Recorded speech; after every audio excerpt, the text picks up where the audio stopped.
ஸ்ட்ரெயிட்டா நில்லு. ஏன்டா என்னாச்சு? On your mark, get set, go. என்னடா ஒளறிட்டு இருக்க? ஏங்க, இன்னைக்கு என்ன நாளு? காந்தி ஜெயந்தி. காந்தியோட பிறந்த நாள்.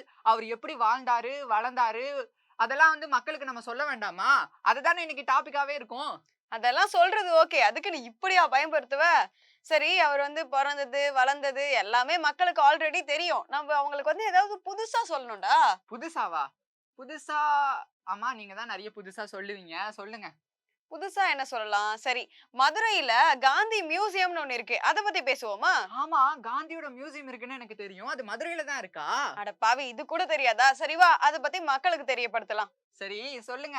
மதுரையோட அடையாளமே இந்த காந்தி மியூசியம் அப்படின்னு தான் சொல்லணும். காரணம் என்னன்னா, நாயக்கர் வம்சாவழிய சேர்ந்த ராணி மங்கம்மாள் இருக்காங்க இல்லையா? இவங்க அங்க நிர்வாகம் செய்யறதுக்காக, இவங்க அங்க ஆட்சி செய்யறதுக்காக ஒரு அரண்மனை 1670ல வந்து கட்டியிருக்காங்க. இந்த அரண்மனை தான் இப்போ காந்தி மியூசியமா இருக்கு. இங்க இருந்து ராணி மங்கம்மாள், அதாவது அந்த அரண்மனையுடைய பால்கனி இருக்கு இல்லையா? அங்க இருந்து பார்த்தாங்கன்னா, மதுரையோட மொத்த வியூவுமே தெரியுமா. ஆங்கிலேயர்களுடைய ஆட்சி காலத்துல மாவட்ட ஆட்சியரும், அதுக்கப்புறம் நீதிபதியும் வந்து தங்கறதுக்காக அந்த இடம் யூஸ் பண்ணிட்டு இருந்திருக்காங்க. அதுக்கப்புறமா 1955ல வந்து கிட்டத்தட்ட ஒரு 13 ஏக்கர் நிலத்த, அரண்மனையுடைய நிலத்த தமிழ்நாடு மாநில அரசு வந்து அன்பளிப்பா கொடுத்துட்டு இருக்காங்க. அதுக்கப்புறம் 1959ல வந்து ஏப்ரல் 14 அன்னைக்கு நேருஜி இருக்காங்க இல்லையா? அப்போ வந்து அவங்க பிரதமரா இருந்திருக்காங்க. அவங்க வந்து இத காந்தி மியூசியமா ஓப்பன் பண்ணி வச்சிருக்காங்க. இந்த காந்தி மியூசியம் இருக்குல்ல, இது இந்தியாவிலேயே ரொம்பவே பழமை வாய்ந்த மியூசியம்ல ஒண்ணுன்னு கருதப்படுது. அது மட்டும் இல்ல, காந்தி யூஸ் பண்ண அந்த பொருட்கள் இருக்கும்ல, அந்த பொருட்கள், அப்புறம் அவரு பயன்படுத்தின கிளாத்ஸ், அவருடைய வரைபடங்கள், இந்த மாரி நெறைய விஷயங்கள் வந்து அந்த மியூசியம்ல இருக்கு. இந்தியாவோட முக்கியமான சுற்றுலா தலத்துல இதுவும் ஒண்ணு.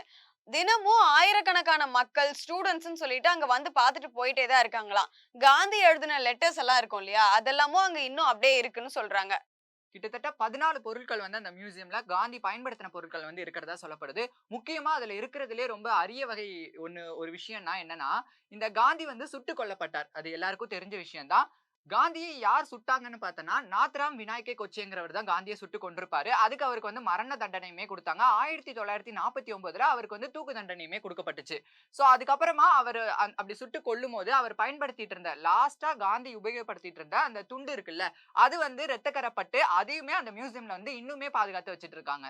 ஆமா, அந்த மியூசியத்துல வந்து அந்த துண்ட இன்னும் பாதுகாத்து வச்சுட்டு இருக்காங்கன்னு சொன்னேன்ல.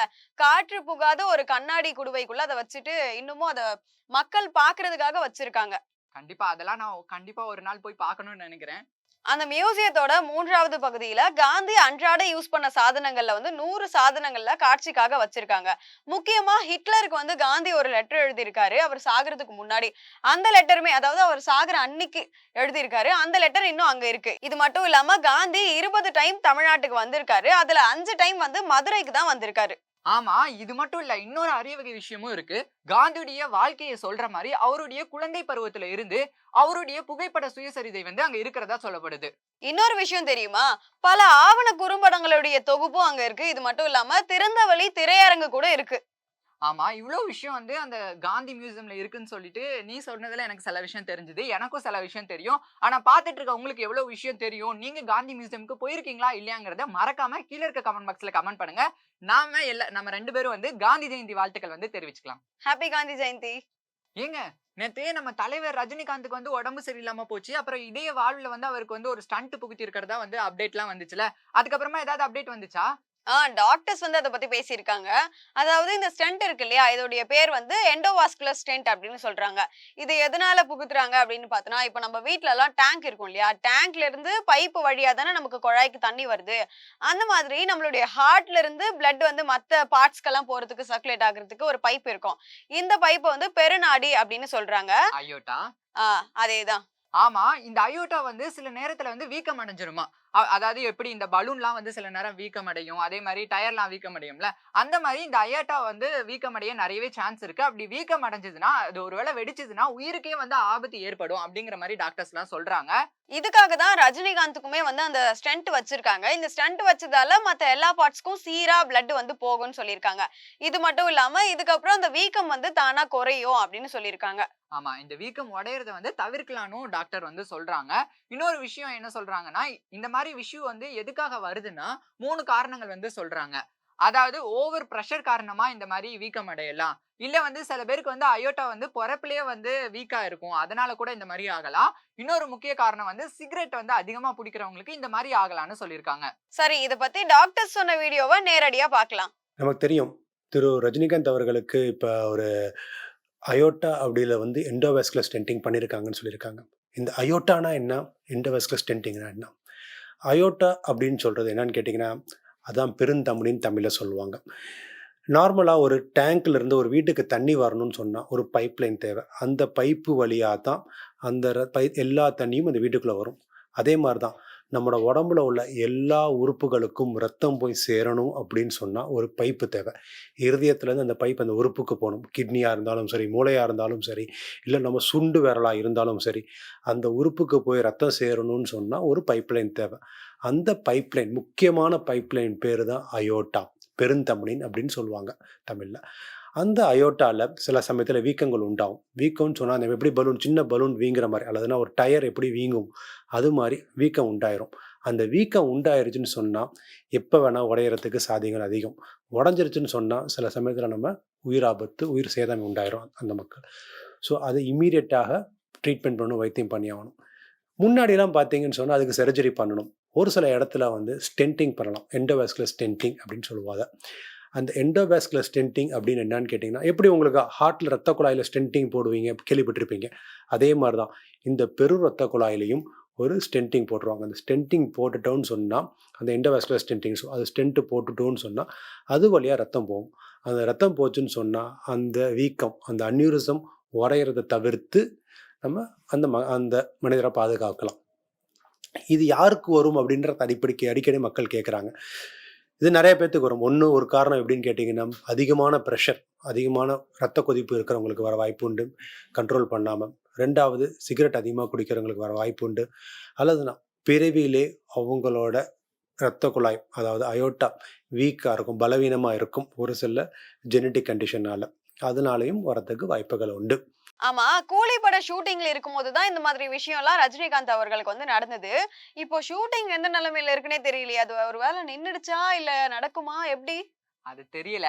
ஆனா, இப்ப ரஜினிகாந்த் வந்து ஹாஸ்பிட்டல்ல நேத்து முன்தினம் வந்து அட்மிட் ஆயிருந்தாரு கரெக்ட்டா? இப்ப இன்னொருத்தருமே வந்து ஹாஸ்பிட்டல்ல அட்மிட் ஆயிருக்காரு தெரியுமா? ஓ! அன்பில் மகேஷ் அவர்கள சொல்றியா? ஆமா. பள்ளி கல்வித்துறை அமைச்சர் அன்பில் மகேஷ் இருக்காருல்ல, அவருக்குமே வயித்துல ஏதோ பிரச்சனை, சாப்பிட்டது ஒத்துக்கலன்னு சொல்லிட்டு ஹாஸ்பிட்டல்ல அட்மிட் ஆயிருக்காரு கேள்விப்பட்டியா? ஆமா. ஒரு வேளை ஏதாவது ஸ்கூல்லலாம் போய் சாப்பிட்டு இருப்பாரோ? அதனால சாப்பாடு ஒத்துக்காம ஏதாவது ஆகியிருக்குமோ? கவர்ன்மெண்ட் ஸ்கூல்ல சாப்பிட்டுருப்பாருன்னு நெனைக்கிறேன். ஏன்னா ரீசென்ட் டைம்ஸா கவர்ன்மெண்ட் ஸ்கூல் பத்தி நெறைய நியூஸ்லாம் வந்துட்டு இருந்துச்சு. இப்ப சமீபத்தில கூட அந்த ஸ்கூல்ல பயன்படுத்தின முட்டை வந்து அழுகி போயிடுச்சு அப்படின்னு கூட நியூஸ் வந்துச்சு. இன்னொன்னு சட்டத்துக்கு புறம்பா வந்து முட்டையெல்லாம் வந்து வெளியில கம்மி விலைக்கு விக்கிறாங்க அப்படின்னு சொல்லிட்டு நெறைய நியூஸ்லாம் வந்துச்சு கேள்விப்பட்டீங்களா? அந்த மாரி ஏதாவது நடந்திருக்கும்னு நெனைக்கிறேன். ஏன் இப்ப மூஞ்ச ஆம மாரி வச்சிருக்க? என்ன கோத்தும் விட்டுட்டு, ஆம மாரி வச்சுட்டு இருக்கேன்னு வேற சொல்றியா? ஆமா, ஆமன்னு சொல்லும்போது தான் ஞாபகம் வருது. மலேசியால இருந்து இப்ப ஆமைய கடத்திட்டு வந்தாங்களே, அத பத்தி கேள்விப்பட்டியா? ஆமைய கடத்துறாங்களா? ஏங்க, இப்பதான் வந்து தாய்லாந்துல இருந்து பாம்பு, குரங்கல்லு அதெல்லாம் வந்து பாஸ்கெட் கூடையில வச்சு கொண்டுட்டு வந்திருந்தாங்க. இப்ப ஆமைய வேற கடத்த ஆரம்பிச்சுட்டாங்களா? இதுவும் அதே மாதிரி ஒரு கூடையில தான் கொண்டு வந்திருக்காங்க. அடப்பாவிங்களா! ஆமா, மலேசியால இருந்து மலேசியன் ஏர்லைன்ஸ் மூலமா சென்னை ஏர்போர்ட்டுக்கு 2 பேர் வந்திருக்காங்க. 2 பயணிகள் வந்து வந்திருக்காங்க. இவங்க வந்த உடனே இந்த சுங்க அதிகாரிகள்லாம் வந்து செக் பண்ணுவாங்க இல்லையா? அந்த மாதிரி அவங்க மேல சந்தேகமா இருக்கிறதால செக் பண்றதுக்கு கூப்பிட்டு செக் பண்ணியிருக்காங்க. அத ஓப்பன் பண்ணி காட்ட சொல்லியிருக்காங்க. அவங்க ஒரு பக்கெட் கொண்டு வந்திருக்காங்க. அத ஓப்பன் பண்ணி காட்ட சொல்லியிருக்காங்க. அப்ப 2 பேரும் வந்து மாத்தி மாத்தி ஆன்சர்ஸ் பண்ணியிருக்காங்க. அதுல என்ன இருக்குன்னு கேட்கும்போது, இப்போ நீ வந்து சாக்லேட்னா நான் வந்து பிஸ்கட்ன்ற மாரி மாத்தி மாத்தி ஆன்சர் பண்ணியிருக்காங்க. தப்பு பண்ணா அப்படிதான் வந்து முழிக்கணும். அவங்க என்ன சொல்லியிருக்காங்கன்னா, சாக்லேட்ஸ், பிஸ்கட்ஸ், பொம்மையெல்லாம் இருக்கு குழந்தைங்களுக்கு அப்படின்னு சொல்லிட்டு ஏதோ மாத்தி மாத்தி சொல்லியிருக்காங்க. ஏன்டா அவங்களுக்கே வந்து டவுட் வந்துட்டு இருக்கு. சாக்லேட்டு, பிஸ்கட்டு தொறந்து பார்த்தா ஆம. ம். இதெல்லாமா சாக்லேட்டு, பிஸ்கட்டுன்னு சொன்னீங்க. ஆம சாக்லேட்டான்னு கேட்டிருப்பாங்களோ? அதுவும் 5000 ஆமை இருக்கு அதுல.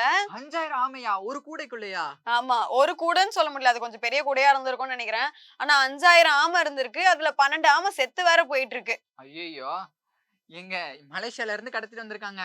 இந்த ஆமைக்கு ஏதோ நான் கூட படிச்சேன். சிவப்பு காதுடைய நட்சத்திர ஆமைன்னு சொல்றாங்களே! அது மட்டும் இல்ல இந்த ஆமைகள்லாம் வந்து ஆல்பினோ வகையை சார்ந்தது கூட சொல்லப்படுது.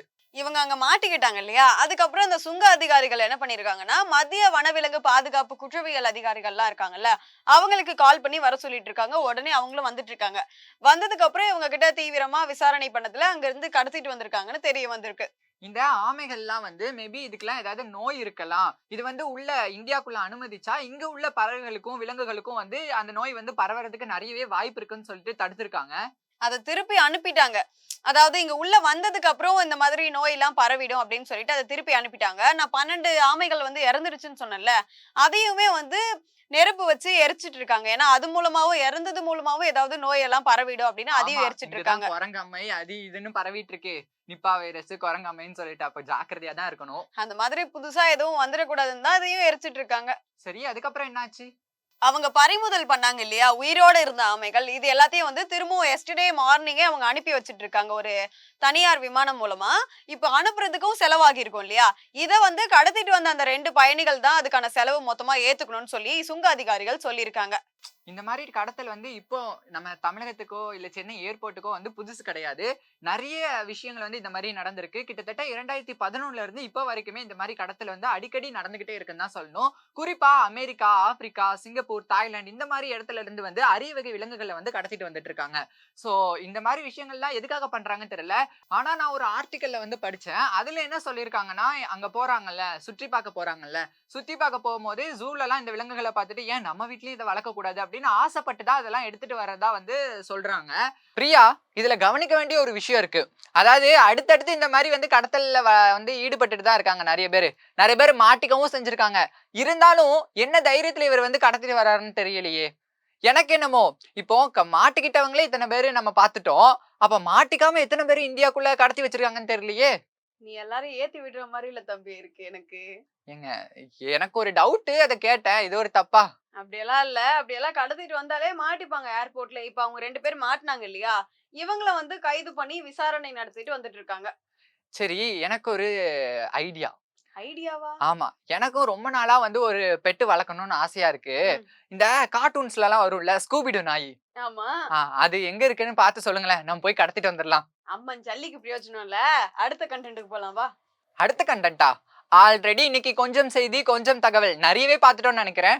இந்த வீடியோ உங்களுக்கு பிடிச்சிருந்தா லைக் பண்ணுங்க, ஷேர் பண்ணுங்க, கமெண்ட் பண்ணுங்க. மறக்காம வி நியூஸ் 27 சேனலை சப்ஸ்கிரைப் பண்ணுங்க. பக்கத்துல இருக்க பெல் ஐகான கிளிக் பண்ணுங்க. Stay tune.